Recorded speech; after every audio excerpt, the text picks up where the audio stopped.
oficial. Anota aí na sua agenda, dia 30 de novembro, 5 horas da tarde, Estádio Monumental de Núñez, em Buenos Aires. Fica, bicudo!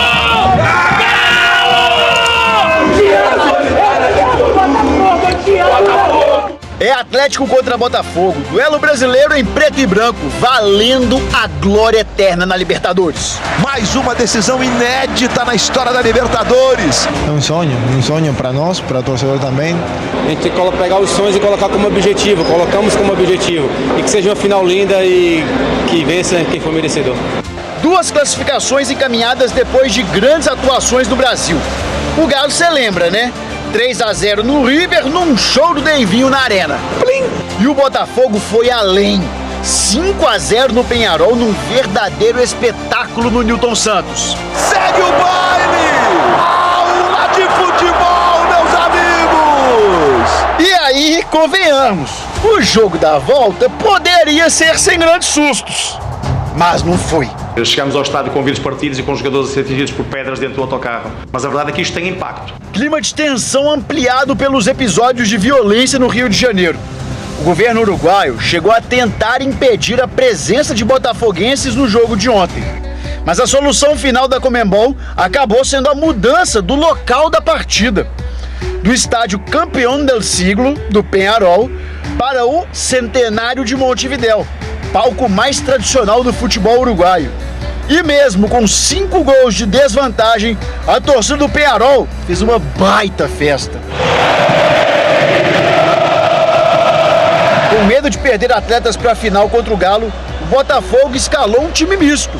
Dos 5 pendurados, só o goleiro John saiu jogando. Eu queria segurar um pouco para o time dar uma respirada. Mas o Peñarol não deixou.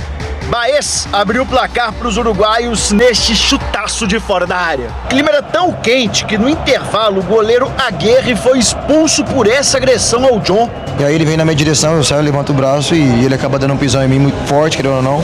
E mesmo com 1 a menos, o Peñarol seguiu em cima e fez o segundo. Para piorar, Matheus Fontes tomou 2 amarelos em menos de 1 minuto e foi expulso. Jogo em igualdade numérica.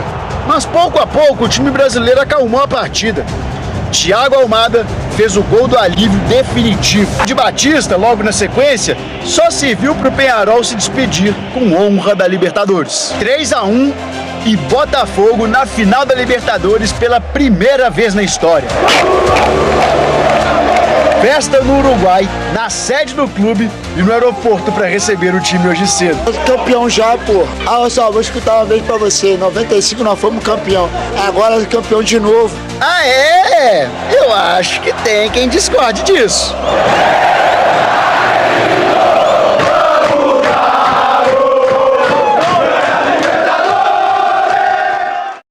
Atlético e Botafogo, a final será aí um sábado, dia 30 de novembro, será um jogaço, com transmissão da Globo, é claro. Depois de classificar contra o River Plate, o Atlético treina amanhã pela manhã, treina sábado e viaja para o Rio para enfrentar o Flamengo no domingo pela final da Copa do Brasil. A ideia do Galo era ter vindo para Belo Horizonte ontem, mas rolou uma greve de transportes em Buenos Aires, e o time acabou adiando em um dia essa viagem. Os jogadores foram liberados, aproveitaram a folga com a família nessa quarta-feira na capital argentina, e o Vitor Bagio, diretor de futebol, não achou tão ruim não, teve uma visão otimista dessa mudança de planos. Tivemos essa dificuldade com a logística, mas por outro lado a gente ganha um dia mais de descanso, né? Porque nós voaríamos na madrugada, né? E essa madrugada serviu para descanso. Claro que todos gostariam de já estar em casa, estar descansando, entende que o momento também com a família é importante, mas também houve uma compreensão, né? E uma aceitação muito positiva dos atletas.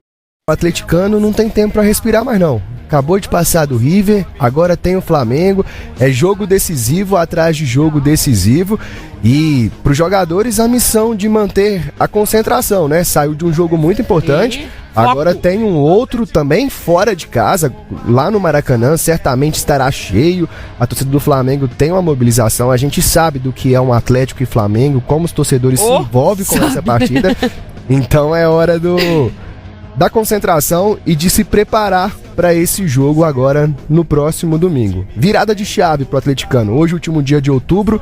Que mês de outubro teve o Atlético, né? Vaga na final da Copa do Brasil, vaga na final da Libertadores. Agora é hora de aproveitar o mês de novembro para, quem sabe aí, levantar uma ou duas taças aí nessa reta final de temporada. Seria o ideal, deixa eu saber aqui dos nossos comentaristas, essa rivalidade absoluta, obviamente, tem o Atlético e Cruzeiro também, né, fazem parte e tem esse contexto, mas se a gente for falar em termos nacionais, né, além do Cruzeiro, é o Flamengo, né, Lélio? É. Isso aí, com certeza. Flamengo, São Paulo, Corinthians, esses aí são os grandes rivais históricos do Galo em nível nacional, né? Mas é um jogo complicadíssimo, lá no Maracanã, vai estar cheio, a torcida do Galo também esgotou os ingressos, né, Railan? Os ingressos vendidos. 4 mil, né? E foi rapidinho. Mas foi 4 também, mil, né, mas vamos ver mais um capítulo aí dessa rivalidade unilateral, né? Porque, afinal de contas, até pro pessoal do Rio lá, acho que o Atlético não devia nem viajar. Tem um aqui na minha orelha que tá falando exatamente isso, é unilateral, não sei o que, eu falei o Atlético, eu não disse que o Flamengo tem a mesma percepção. Mas eu tenho minhas dúvidas, porque eu também tenho. Quase sempre que o Flamengo perde pro Atlético, o técnico é demitido. Então, eu não sei. E cria-se uma crise, né? Tanto que teve um jogo que a torcida foi pro aeroporto pegar o time.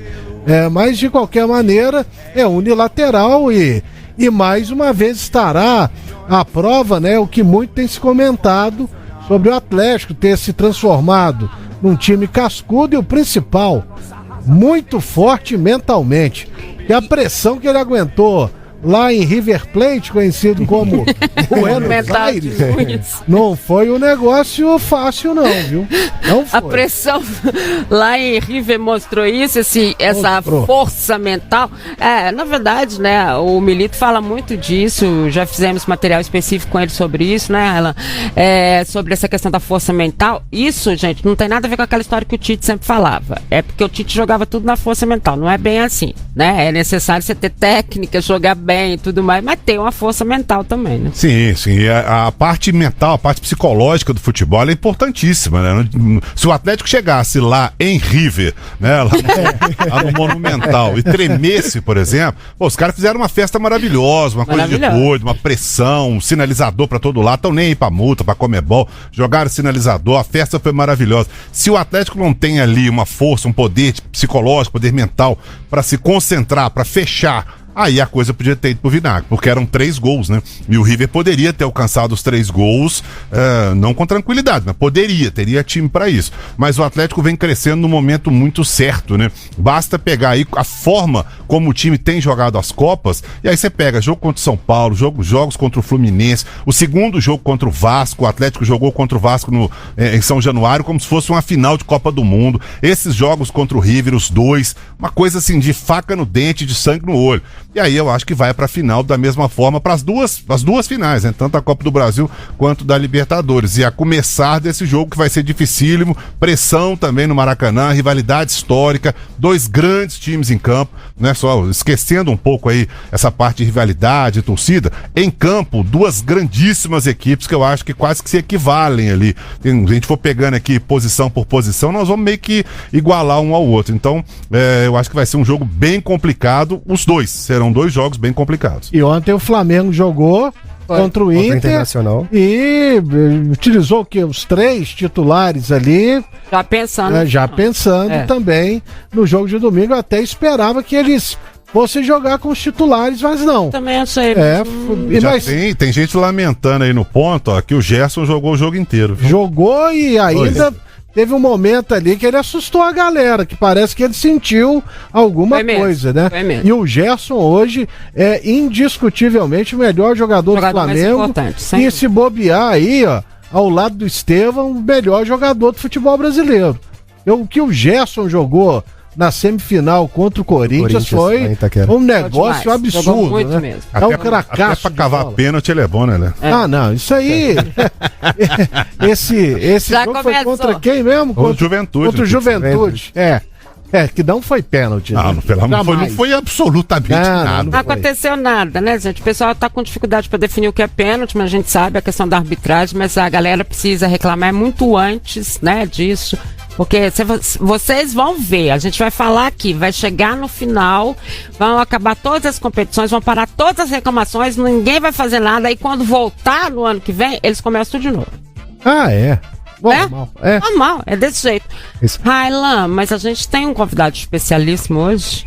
Isso mesmo, o Seabra, o Lélio destacaram agora há pouco sobre essa mudança do Atlético, o amadurecimento da equipe, a questão mental do time também, mas o Atlético é um time também assim que hoje é muito mais consistente em campo. O próprio Vitor disse isso, né, que hoje é diretor de futebol do Atlético. Viu ali uma virada de chave no time naquele primeiro jogo das quartas de final contra o São Paulo pela Copa do Brasil.